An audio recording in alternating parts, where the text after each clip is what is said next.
रख हौसला वो मंजर भी आएगा, रख हौसला वो मंजर भी आएगा, प्यासे के पास चलकर समंदर भी आएगा, प्यासे के पास चलकर समंदर भी आएगा, रख हौसला वो मंजर भी आएगा, प्यासे के पास चलकर समंदर भी आएगा।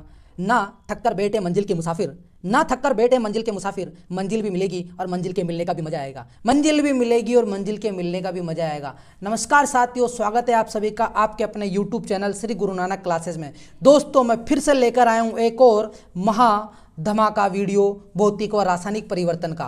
दोस्तों इस वीडियो में आप भौतिक व रासायनिक परिवर्तन में अंतर और भौतिक व रासायनिक परिवर्तन के महत्वपूर्ण उदाहरण जान पाओगे जो आज से पहले जितने भी एग्जाम लगे हैं उनमें पूछे गए हैं, उन क्वेश्चनों का पिटारा है। तो एक बार आप इस वीडियो को जरूर देखना। अगर आपको ये वीडियो पसंद आता है तो इसे शेयर जरूर करना। ठीक है दोस्तों, स्टार्ट करता हूं मैं भौतिक व रासायनिक परिवर्तन होता क्या है। दोस्तों भौतिक परिवर्तन की बात करते हैं तो भौतिक परिवर्तन ऐसा परिवर्तन है जिसमें केवल और केवल भौतिक गुणों में परिवर्तन आता है, केवल और केवल भौतिक गुणों में परिवर्तन आता है। जैसे कि रंग में, आकार में, तापमान में, घनत्व में, चालकता में ये परिवर्तन आता है। केवल भौतिक परिवर्तन आता है और भौतिक परिवर्तन का मतलब होता है अवस्था परिवर्तन। जैसे कि मान लीजिए रंग बदल रहा है और आकार बदल गया, तापमान बदल गया, घनत्व बदल गया ये। लेकिन रासायनिक गुणों में कोई परिवर्तन नहीं आता। जैसे कि अगर मान लीजिए पानी है, पानी को आपने बर्फ बना दिया तो वो बर्फ एक तरीके से पानी का ही गुण रख रही है, पानी का ही गुण रख रही है, उसमें कोई चेंजेस नहीं आया। तो हम ये कह सकते हैं कि रासायनिक गुणों में कोई परिवर्तन नहीं होता, केवल भौतिक गुणों में परिवर्तन होता है, उसे अपन भौतिक परिवर्तन कहते हैं। लेकिन रासायनिक परिवर्तन में आप देखेंगे तो आपको भौतिक और रासायनिक दोनों गुणों में परिवर्तन होते हुए दिखाई देगा। जैसे कि दूध से आपने दही बना दी, दूध से दही बनाते उसके रासायनिक गुण भी बदल गए, भौतिक गुण भी बदल गए, यानी उसका रंग भी बदल जाएगा, तापमान भी बदल जाएगा और घनत्व भी बदल जाएगा। इसलिए रासायनिक परिवर्तन में दोनों गुण में परिवर्तन होता है, इसलिए इसे रासायनिक परिवर्तन कहते हैं। भौतिक परिवर्तन की बात करें तो भौतिक परिवर्तन एक तरीके का अस्थायी है। अस्थायी इसलिए क्योंकि आप पानी को बर्फ भी बना सकते हो, वापस से बर्फ को पिघलाकर आप पानी भी बना सकते हो, तो अस्थायी है।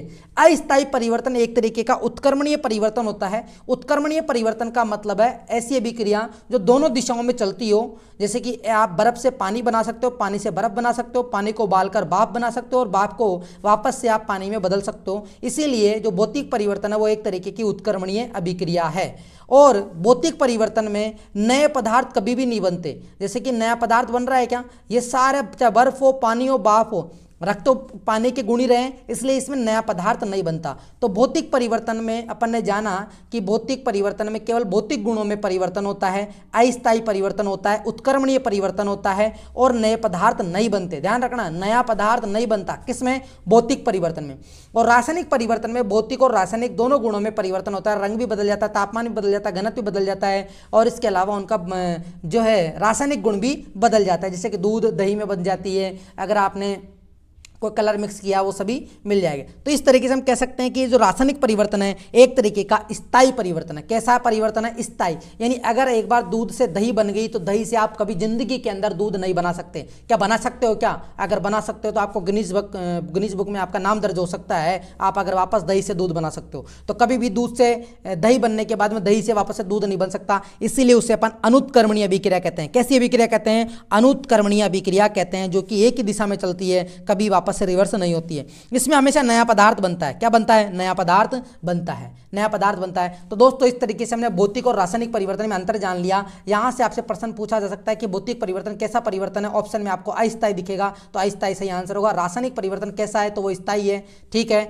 और इसमें नया पदार्थ बनता है और भौतिक में नया पदार्थ नहीं बनता। ठीक है, नेक्स्ट इसके बाद में हम इनके उदाहरण जारी।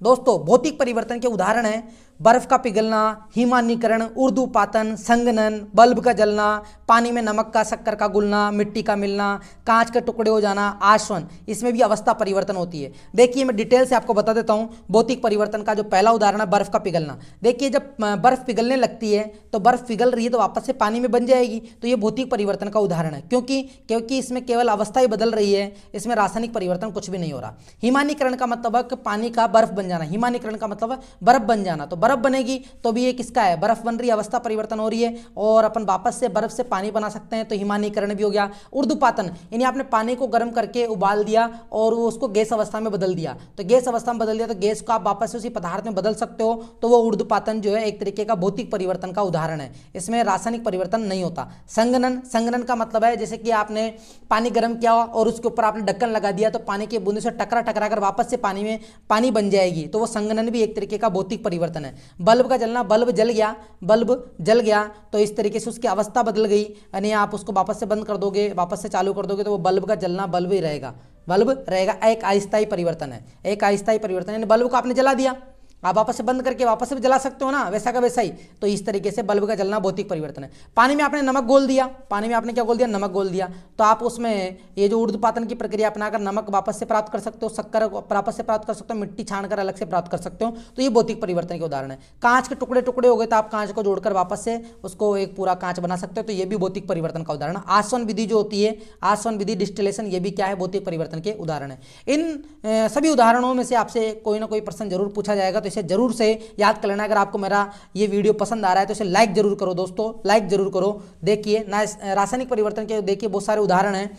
अगर दूध से दही बन गई तो वो रासायनिक परिवर्तन है। लोहे पर जंग लगना, लोहे पर जंग लगना वेरी इंपॉर्टेंट पर्सन है, लोहे पर जंग लगना ये भी रासायनिक परिवर्तन का उदाहरण है, क्योंकि इसमें अवस्था भी बदल जाती है। एक बार जंग लगने के बाद में आप उसे वापस से लोहा नहीं बना सकते, इसलिए लोहे पर जंग लगना रासायनिक परिवर्तन का उदाहरण है। जैसे कि कोई फल है, जैसे आपने फल सेब को काट के रख दिया, सेब को काटने के बाद में उसका रंग बदल जाता है, तो रंग बदल गया, उसको आप वापस से हटा नहीं सकते उस रंग को, यानी परमानेंट आ जाता है। तो परमानेंट कोई भी चीज़ हो जाती है वो रासायनिक परिवर्तन के अंदर आती है। तो फलों का या धातुओं की कटी हुई सतह का काला पड़ जाना, काला पड़ जाना, अगर कोई धातु काट दिया अपन ने, उसमें काली काली पड़ गई और तो उसको आप वापस से नहीं बदल सकते, तो ये सभी किसके रासायनिक परिवर्तन के उदाहरण। संक्षारण, संक्षारण का मतलब होता है किसी भी सतह की चमक खो जाना, किसी भी सतह की चमक खो जाएगी तो वापस से नहीं आ सकती, तो नहीं आ सकती तो वो भी संक्षारण भी एक तरीके का क्या है, रासायनिक परिवर्तन का उदाहरण है। लकड़ी को जला दिया, लकड़ी को जलाने के बाद में क्या वापस से लकड़ी बना सकते हो उस कोयले की, नहीं बना सकते ना, तो लकड़ी का जलना और कोयले का जलना, कोयला जलने के बाद में राख बन जाएगा, क्या राख से आप वापस से कोयला बना सकते हो क्या, नहीं ना, नहीं बना सकते। इसीलिए ये क्या है कि स्थायी परिवर्तन है, तो लकड़ी या कोयले का जलना भी रासायनिक परिवर्तन के उदाहरण है। फलों या सब्जियों का मुरझाना, अगर फल और सब्जी मुरझा गए तो मुरझाने के बाद में क्या आप वापस से उसे सही कर सकते हो, नहीं कर सकते ना, वो स्थायी परिवर्तन है, तो स्थायी परिवर्तन है तो ये रासायनिक परिवर्तन का उदाहरण होगा। प्रकाश संश्लेषण, फोटोसिंथेसिस की जो प्रक्रिया होती है, पेड़ पौधे प्रकाश संश्लेषण की प्रक्रिया जो करते हैं उससे जो अपना भोजन बनाते हैं, क्या वापस से प्रकाश संश्लेषण हो सकता है क्या, एक बार ऑक्सीजन ले ली तो दोबारा से वो प्रोसेस हो सकती है क्या, वापस से नहीं हो सकती। और यानी CO2 को ले लिया, CO2 को तो ले लिया और ऑक्सीजन को छोड़ दिया, तो क्या वापस से वो प्रक्रिया हो सकती है क्या, नहीं, तो वो एक तरीके का स्थायी परिवर्तन है। प्रकाश संश्लेषण भी कैसा परिवर्तन है, स्थायी परिवर्तन है, ये भी रासायनिक परिवर्तन के उदाहरण है। और भी मैं आपको बहुत महत्वपूर्ण उदाहरण बताने वाला हूँ, जैसे कि किण्वन की प्रक्रिया, जो कि फर्मेंटेशन की जो अभिक्रिया होती है वो भी एक स्थायी परिवर्तन होता है, तो ये भी रासायनिक परिवर्तन का उदाहरण है। हाथों पर मेहंदी का रचना, हाथों पर मेहंदी रच जाएगी तो जैसा कलर आ जाएगा, क्या वापस से वो जो ग्रीन कलर करके आपने मेहंदी लगाई क्या वापस से उसको प्राप्त कर सकते हो क्या, नहीं, तो मेहंदी एक बार रचने के बाद में, मेहंदी रचने के बाद में, देखिए मेहंदी रचने के बाद में रासायनिक परिवर्तन का रूप ले लेती है। भोजन का पचना, भोजन हमारे पेट में जाने के बाद में पच जाता है, तो क्या वापस से भोजन प्राप्त कर सकते हो क्या, वैसा का वैसा जो आपने खाया था, रसगुल्ला खाया था क्या रसगुल्ला वापस वैसे बना सकते हो क्या, अरे नहीं ना, तो भोजन का पचना भी रासायनिक परिवर्तन है। फलों या सब्जियों का सड़ना, अगर फल और सब्जियां सड़ गई तो क्या वापस से सही तरीके से वापस से फल और सब्जियां बना सकते हो क्या, अरे नहीं बना सकते ना, तो ये भी एक स्थायी परिवर्तन है, तो रासायनिक परिवर्तन का उदाहरण होगा। श्वसन, एक बार आपने ऑक्सीजन ले ली और कार्बन डाइऑक्साइड छोड़ दी तो क्या वो जो ऑक्सीजन आपने ली थी क्या वापस से ले सकते हो वही ऑक्सीजन, नहीं ना, अलग ही आएगी ना, तो एक तरीके श्वसन की प्रक्रिया जो हो गई पूरी, तो वो भी एक स्थायी परिवर्तन है, इसीलिए ये रासायनिक परिवर्तन के उदाहरण हैं। लेकिन एक इंपॉर्टेंट पर्सन है जो आपको किसी न किसी एग्जाम में तो पूछा ही जाएगा, मोमबत्ती का जलना। देखिए मोमबत्ती का जलना, मोमबत्ती जलती है तो मोमबत्ती में देखिए क्या होता है, एक तो उसमें बात होती है जो एक धागा सा होता है जो जलता है, जो पूरा जलता है, और एक उसमें मोम होती है जो पिघलती जाती है। तो दोस्तों मोम जो पिघल गई तो आप उसकी वापस से मोम तो वापस से बना सकते हो, लेकिन जो धागा जल गया तो उसको आप वापस से प्राप्त नहीं कर सकते। इसलिए मोमबत्ती के जलने में दोनों परिवर्तन दिखाई देते हैं। भौतिक परिवर्तन यानी मोम पिघल गई तो आप उसको वापस से मोम बना सकते हो। रासायनिक परिवर्तन यानी धागा एक बार जल गया तो आप उसको वापस से उस धागे को प्राप्त नहीं कर सकते, इसलिए वो रासायनिक परिवर्तन भी है, भौतिक परिवर्तन ही है। तो मोमबत्ती का जलना एक ऐसा उदाहरण है जिसमें आपको क्या है, आपको मोमबत्ती का जलना एक ऐसा उदाहरण है जिसमें आपको दोनों परिवर्तन दिखाई देते हैं, भौतिक और रासायनिक परिवर्तन दिखाई देते हैं। इसे जरूर याद करना क्योंकि ये बहुत इंपॉर्टेंट पर्सन है। ठीक है दोस्तों, इस तरीके से हमने इस वीडियो में भौतिक एवं रासायनिक परिवर्तन में अंतर और उसके उदाहरणों को जाना।